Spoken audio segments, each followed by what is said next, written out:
하나님의 말씀 레위기 5장 14절부터 6장 7절 말씀입니다. 여호와께서 모세에게 말씀하여 이르시되 누구든지 여호와의 성물에 대하여 부지 중에 범죄하였으면 여호와께 속건제를 드리되 내가 지정한 가치를 따라 성소의 세겔로 몇 세겔 은에 상당한 흠없는 순양을 양떼 중에서 끌어다가 속건제로 드려서 성물에 대한 잘못을 보상하되 그것의 5분의 1을 더하여 제사장에게 줄 것이요 제사장은 그 속건제의 순양으로 그를 위하여 속죄한즉 그가 사함을 받으리라.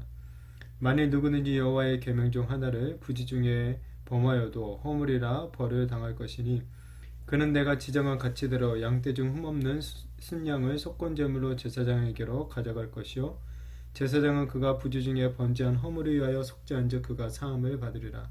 이는 속건제니 그가 여호와 앞에 참으로 잘못을 저질렀음이니라. 여호와께서 모세에게 말씀하여 이르시되 누구든지 여호와께 신실하지 못하여 범죄하되 곧 이웃이 맡긴 물건이나 정단물을 속이거나 도둑질하거나 착취하고도 사실을 부인하거나 남의 잃은 물건을 죽고도 사실을 부인하여 거짓 맹세하는 등 사람이 이 모든 일 중에 하나라도 행하여 범죄하면 이는 죄를 범죄하였고 죄가 있는 자니 그 훔친 것이나 착취한 것이나 맡은 것이나 잃은 물건을 주운 것이나 그 거짓 맹세한 모든 물건을 돌려보내되 곧 그 본래 물건의 5분의 1을 더하여 돌려보낼 것이니 그 죄가 드러나는 날에 그 임자에게 줄 것이요 그는 또 그 속건제물을 여호와께 가져갈지니 곧 내가 지정한 가치대로 양떼 중 흠없는 순양을 속건제물을 위하여 제사장에게로 끌고 갈 것이요 제사장은 여호와 앞에서 그를 위하여 속죄한즉 그는 무슨 허물이든지 사함을 받으리라. 아멘. 좀 오래됐는데 몇 해 전에 밀양이라는 영화가 이슈가 된 적이 있었습니다. 이 밀양이라는 영화는 용서의 문제를 다루고 있는 그런 영화죠. 이 여주인공의 아들을 죽인 살인범이 있었죠. 이제 둘이 이제 핵심인데 여주인공이 이제 아들이 죽고 난 다음에 이제 그 마음을 기독교인이 되어가지고 종교를 통해서 그 고통을 이겨내고자 하죠. 그러는 중에 이제 그 여주인공이 자신의 아들을 죽인 그 살인범을 용서하려는 그런 마음을 품게 되고 교도소로 찾아갑니다. 그런데 이 교도소에서 만난 이 살인범이 이 자신도 또한 교도소에서 하나님을 믿게 되었다라고 하면서 그 여주인공에게 자신은 하나님으로부터 이미 모든 죄를 다 용서받다 라고 그렇게 말을 해버리죠. 이에 여주인공이 자신이 용서하지도 않는데 누가 용서할 수 있느냐 이제 그렇게 반문을 하죠. 이게 이제 뭐 기독교에서 말하는 뭐 용서처럼 이제 아주 막 얘기가 되고 막 그랬었는데 사실 이 영화는 성경에 말하는 어떤 회개나 용서가 무엇인지 제대로 드러내지 못하고 있는 그런 영화죠. 그런데 이 의외로 많은 분들이 이런 식의 회개만을 말하는 경우가 참 많이 있는 것 같습니다. 이 세상이 회개에 대해서 제대로 모르는 이유는 교회가 어쩌면 이 회개에 대해서 잘못 지금까지 가르쳐 왔기 때문에 그런 것 같기도 합니다. 그러니까 피해를 입은 이웃의 아픔과 그 원한을 풀어주려는 노력은 하나도 없으면서 오직 하나님께만 입으로 용서를 구하는 것, 그것으로 이제 자신의 모든 죄가 또한 용서받고 해결되었다 라고 생각하는 경우가 많다라는 것이죠. 그러나 이것은 온전한 회개, 진짜 회개가 절대 아니라는 거죠. 오늘은 이 속건제에 관한 그 내용이 나옵니다. 이 속건제, 하나님과 이웃에게 회개하는 것, 그 회개의 어떤 제사를 갖다가 가르쳐 주는 건데 이게 진짜 회개하는 것이 무엇인지 우리는 여기서 알 수가 있습니다.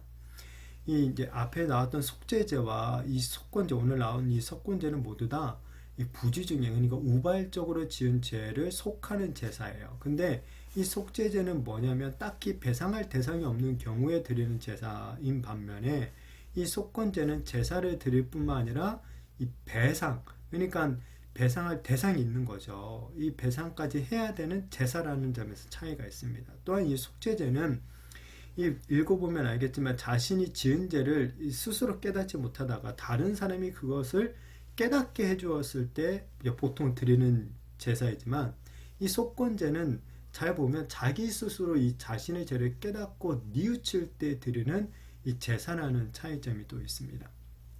자, 먼저 이 하나님에 대하여서, 그러니까 여호와의 성물에 대해서 부지 중에 범죄했을 때는 이 흠없는 순양으로 이 순양을 갖다가 속건 제물로 드리죠.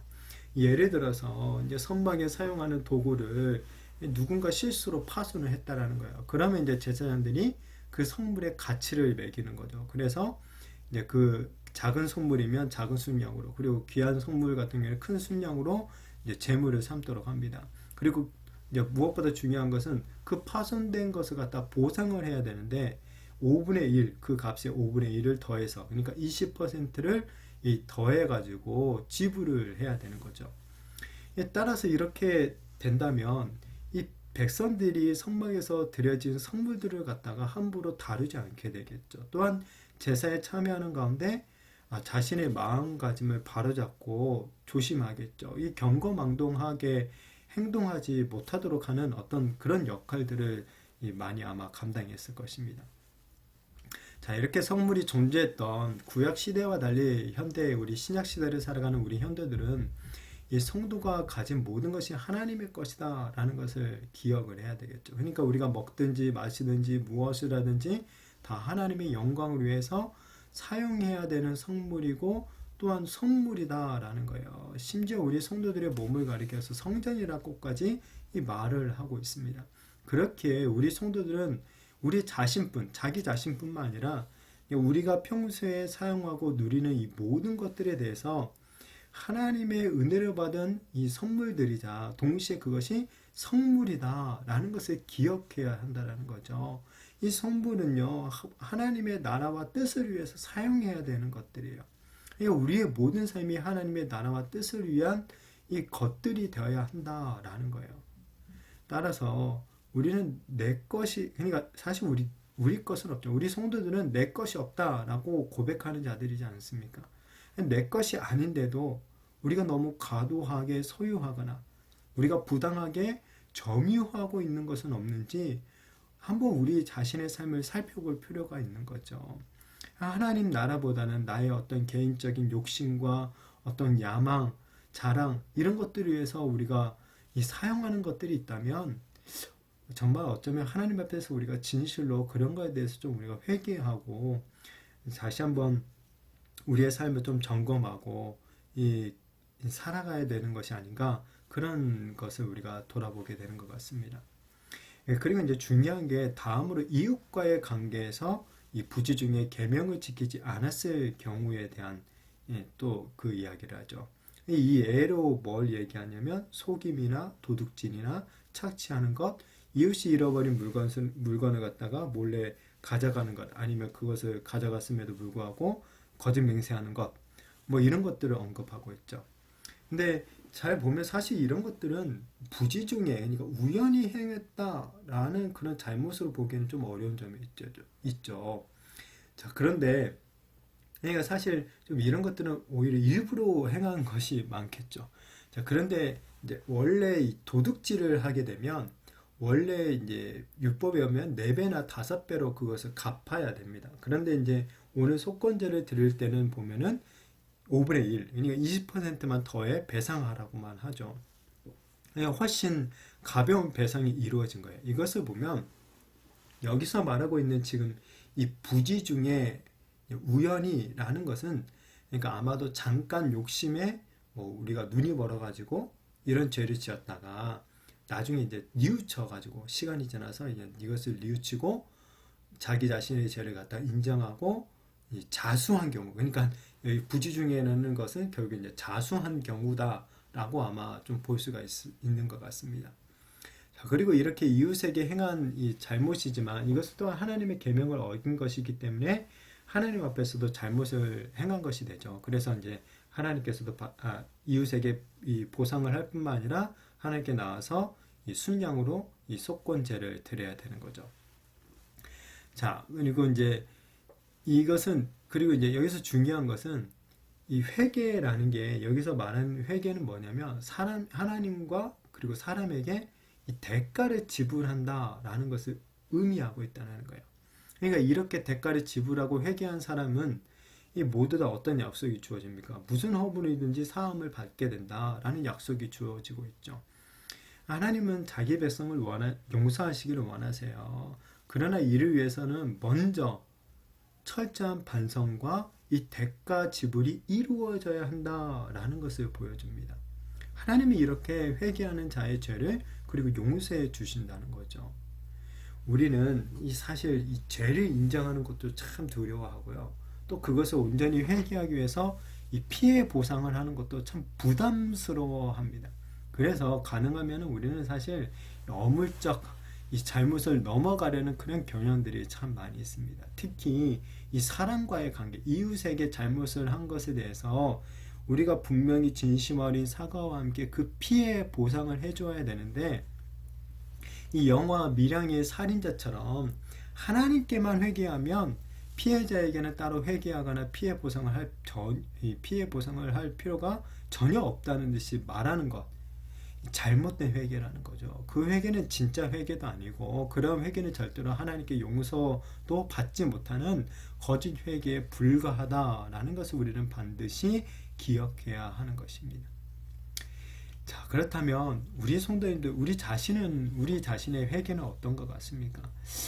그저 우리도 하나님 앞에서만 내 자신의 죄에 대해서 눈물 콧물만 흘리면서 말로만 회개하고 있었던 것은 아닌지 한번 우리 자신을 돌아보기를 원합니다. 특별히 이웃과의 그 관계에서 우리가 부당하게 어떤 이득과 유익을 얻었음에도 불구하고 그것에 대해서 피해 보상을 할 생각은 전혀 하지 않고 있었던 것은 아닌지, 이 피해자의 입장에서 진심 어린 사과와 보상을 해준 것이 마땅한데도 여전히 우리 자신의 입장에서만 이 말로만 미안하다 그냥 떠들어대고 있다면, 그리고 그런 상태로 하나님께 아무리 예배해봐야 하나님은 그런 예배를 받지 않으신다라는 것을 우리는 기억해야 될 것입니다.